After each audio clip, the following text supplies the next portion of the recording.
Halo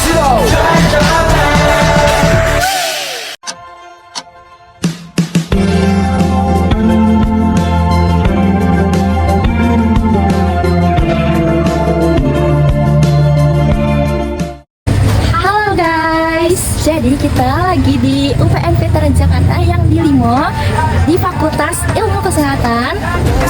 So guys, jadi hari ini kita lagi ada di Laboratorium Gizi dan Kimia Dasar di Fitkes UPN Veteran Jakarta dan Oke, halo selamat siang semuanya. Balik lagi sama gue Firdaus Abimanyu atau Bimo sama rekan gue Raffi. Jadi kita hari ini mau bincang-bincang sama gue, dikenalkan dulu namanya. Oke, nama gue Andrian Maulana dari Prodi Gizi. Kesibukannya apa?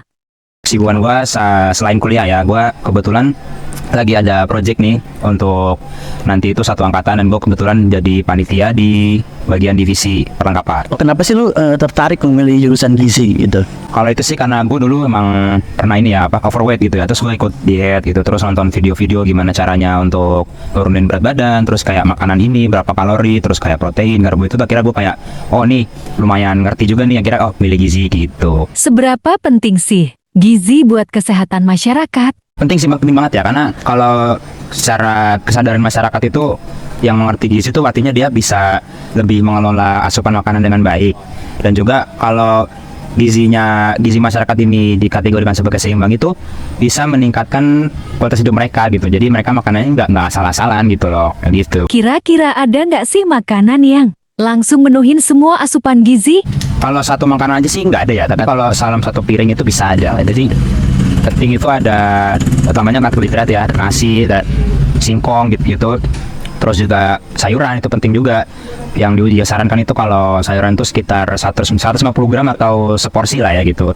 Terus juga harus ada protein hewani kayak ayam, telur, ikan gitu. Sama juga protein nabati kayak tempe gitu. Iya, itu yang penting sih. Berapa asupan air yang cukup untuk seseorang supaya tidak dehidrasi? Kalau air itu bergantung ke aktivitas fisik ya, aktivitas kita. Jadi kalau untuk rata-rata yang kegiatan misalnya ke kampus, lalu misalnya nanti pulang kayak gitulah ya, kayak kupu-kupu gitu misalnya, itu paling nggak 2 liter itu udah cukup. Atau kita kalau misalnya dalam ukuran gelas itu sekitar 18 cukup. Tapi kalau misalnya orang itu banyak aktivitas fisik kayak dia olahraga atau mungkin sering jalan ke sana kemari, itu bisa lebih dari 2 liter begitu. Benefit yang didapat jika mengonsumsi sayuran dan buah-buahan? Kalau dari sayur buah-buahan tuh utamanya pastinya karena sayur ini kan mengandung banyak serat ya, serat juga. Terus kalau sayur dan buah ini juga banyak mengandung vitamin gitu, yang biasanya nggak bisa didapat dari makanan kayak cuma nasi atau roti gitu. Jadi itu penting.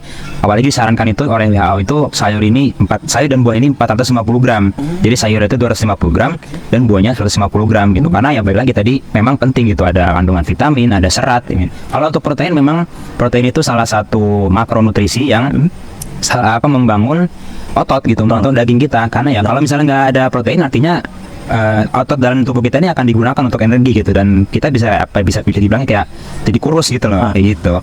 kita lihat yuk, Bimo sama Raffi lagi wawancara orang. Tuh guys, mereka lagi wawancara yang kedua kalinya sama salah satu mahasiswa Fakultas Kesehatan Masyarakat. Ini ada Kayla yang videoin. Kenapa tertarik memilih jurusan kesehatan masyarakat? Jadi awalnya gue emang gak pernah mikir untuk masuk Kesmas, sampai suatu saat di semester kelas 12 gue jadi kader posyandu remaja di kelurahan gue, dan di situ gue ketemu banyak tenaga kesehatan dan akhirnya gue masuk Kesmas deh. Apa upaya yang dilakukan untuk mencegah dari terjangkitnya penyakit? Kalau di Kesmas kita biasa nyebutnya PHBS atau perilaku hidup bersih dan sehat. Itu hal yang paling kecil yang bisa kita lakuin, mulai dari cuci tangan, sikat gigi sesuai aturannya. Itu hal yang paling kecil yang bisa kita lakuin. Bagaimana pentingnya pola makan yang sehat bagi Kesmas? Sebenarnya tadi yang udah gue bilang juga, gue nggak expert di masalah pola makan dan segala macam. Tapi pastinya kita bisa mulai dari kayak sayur-sayuran dan buah-buahan. Terus sekarang kan yang lagi happening itu espresolo, sebenarnya itu yang kita konsumsi setiap hari, tapi sebenarnya itu bahaya banget, bisa diabetes. Dan hal-hal yang dari yang kecil kayak gitu aja tuh harusnya kita perhatiin. Cuma kan kalau kita udah terbiasa jadi susah ya. Untuk terakhir nih Pak, bagaimana program kesadaran gizi dan kesehatan ini berkelanjutan dan bagaimana rencana untuk memperluas cakupannya di masa depan nanti? Ya minimal lebih sering diadakan rutin ya, rutin, dan programnya juga berkembang, mungkin hanya nggak hanya sebatas, tapi bisa menyasar ke semua program yang ada untuk kebaikan kesejahteraan masyarakat. Itu aja sih. Minimal informasi tentang aplikasi penggunaan segala macam itu ya caranya orang itu biar nggak direpotin lah, artinya memudahkan lah masyarakat.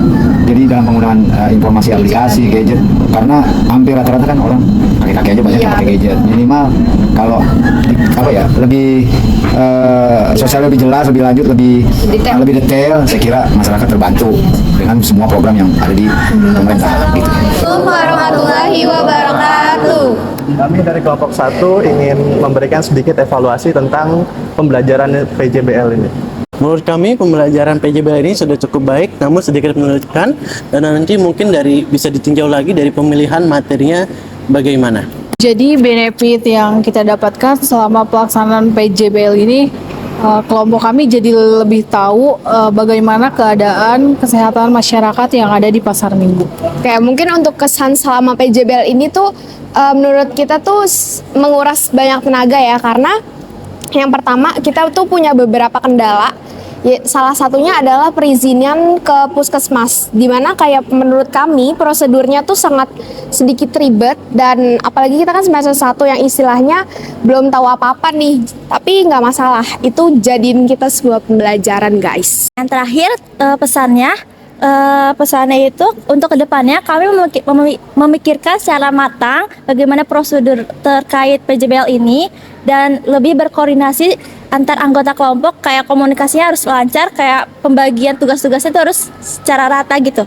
Sekian sedikit evaluasi dari kelompok 1 tentang pembelajaran PJBL ini. Terima kasih. Wassalamualaikum warahmatullahi wabarakatuh.